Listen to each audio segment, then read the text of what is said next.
serahkan padamu. Bimbing aku masuk rencanamu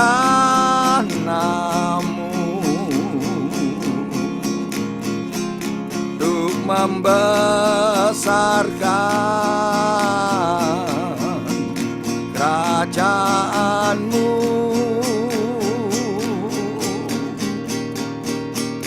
Ku mau mengikuti kehendak-Mu ya Bapa. Ku mau selalu menyenangkan hati-Mu. Ku mau selalu menyenangkan hati-Mu.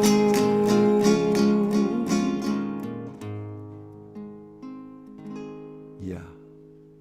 Ya, baik.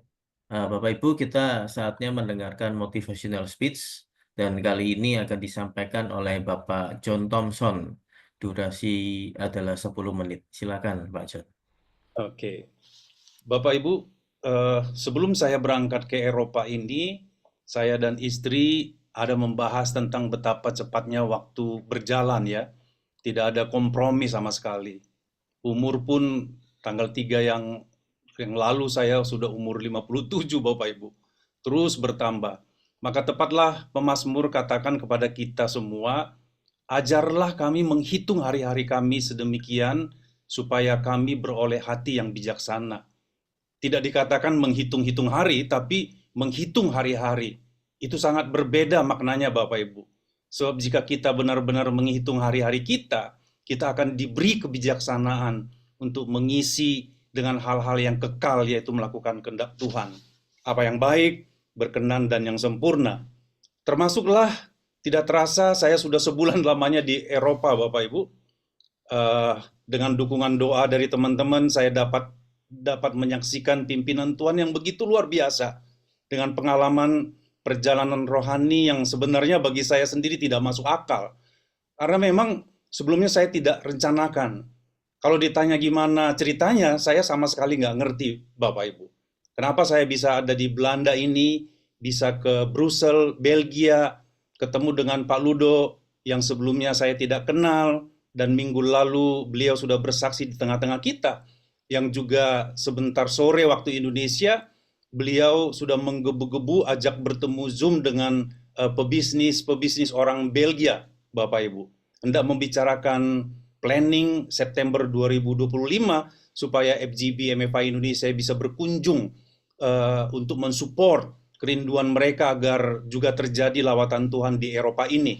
Karena seperti disaksikan Pak Lut kemarin bahwa benar Eropa sedang terpuruk secara rohani. Dan puji Tuhan Bapak Ibu, saya juga mendapat kesempatan ke Roma, Italia.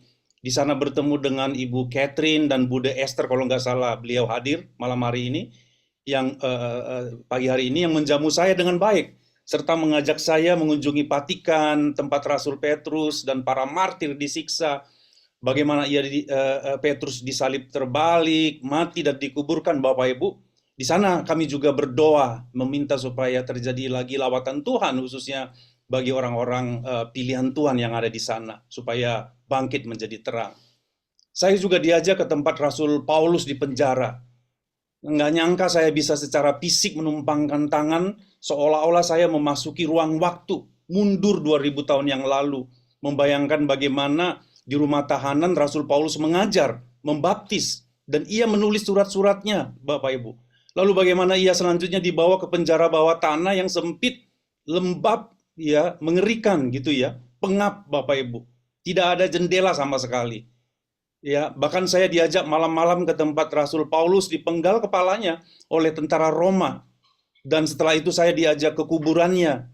Mereka semua menjadi martir karena Injil Kristus, Bapak Ibu. Yang semua kisah dan surat-suratnya itu sekarang ada tertulis di HP kita masing-masing secara lengkap. Maka betapa malangnya jika surat-surat yang berharga itu kita tidak baca dan pelajari baik-baik supaya kita bisa lakukan. Karena ternyata itu semua harganya adalah nyawa, Bapak Ibu. Maka dalam kesempatan ini dengan berani saya mengajak sekarang Bapak Ibu untuk jangan lagi sia-siakan waktu yang ada. Ayo ikut FCBH, ayo kita baca, kita pelajari, bangun diri kita, buat jurnal pribadi, dengar-dengaran akan Roh Kudus. Ayo kita jadi murid Kristus yang sejati, Bapak Ibu. Kita pikul salib, kita menyangkal diri, ya kita ikut Kristus, sebab dialah yang memilih dan memanggil kita semua, Bapak Ibu, dengan panggilan kudus yang menyatu dengan dirinya sendiri, supaya dengan demikian kita menjadi serupa dan segambar dengan Dia, Bapak Ibu. Nah, Bapak Ibu, kesaksian perjalanan saya ini bagi saya pribadi sangat berhubungan dengan tema kita tahun 2025, Time to Level Up, dalam kerangka tema besar kita 2024-2028, yaitu The Years of Acceleration, tahun percepatan. Ya, yang pernah saya sarankan apakah bisa ditambah dengan Divine Acceleration atau percepatan ilahi. Sebab menurut saya, hanya jika kita terhubung dengan Tuhan, yang diuraikan jelas sekali oleh Demos Zakarian, Bapak Ibu, dalam bukunya The Ultimate Dimension. Sesungguhnya GBMFA itu sudah sangat lengkap, Bapak Ibu. Bahwa dengan menyatu, tinggal di dalam Kristus, dan Kristus di dalam kita, barulah kita bisa berbuah banyak.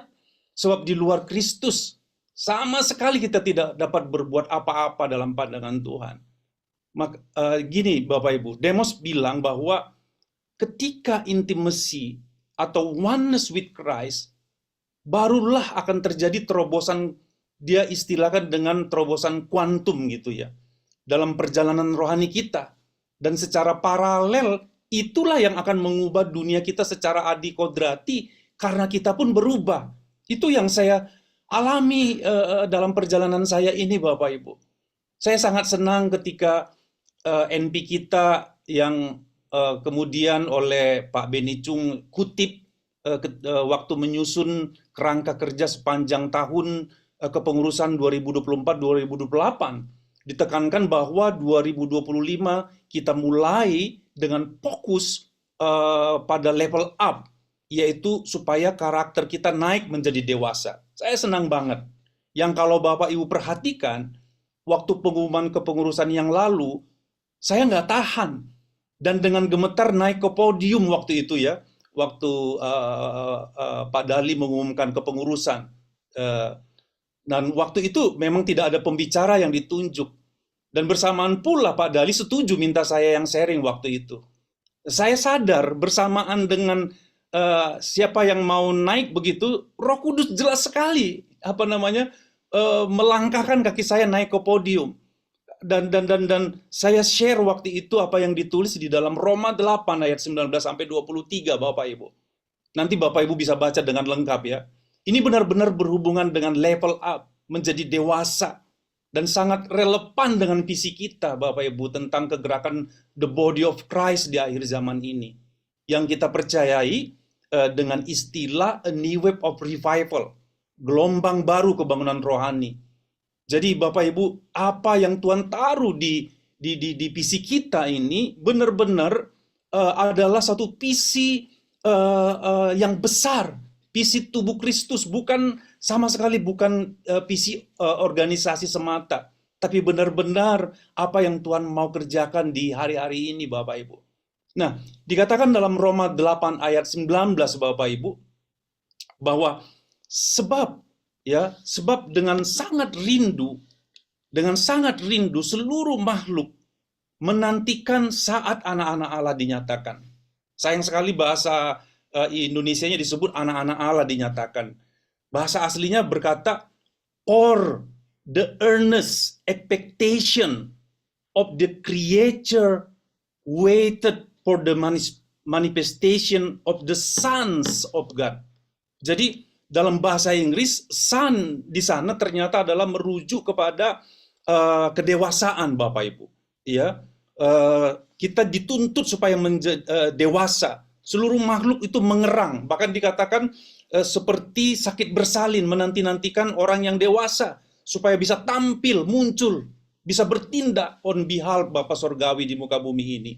Saya baru tahu, saya pelajari, berbicara tentang kedewasaan rohani bukanlah berbicara tentang umur, tapi berbicara tentang penuhnya kita dengan Roh Kudus.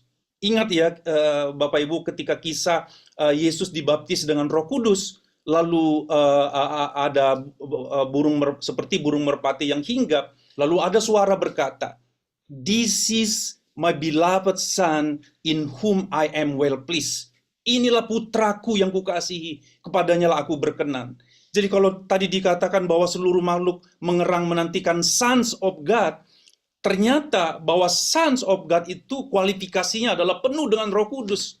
Jadi kita orang-orang full gospel, akar kerohanian kita adalah Roh Kudus. Jadi mari Bapak Ibu, kita sama-sama bangkit dan Roh Kudus ada di dalam kita dewasa secara rohani. Puji Tuhan, Tuhan Yesus memberkati kita semua. Haleluya. Amin. Amin. Terima kasih Pak John.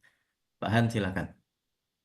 Hatiku, aku percaya Tuhanku ajaib, Kau turun tangan memulihkanku.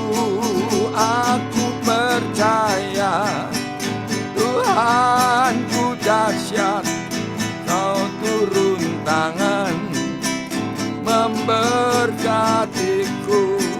Kau turun tangan memberkatiku. Kau turun tangan memberkatiku.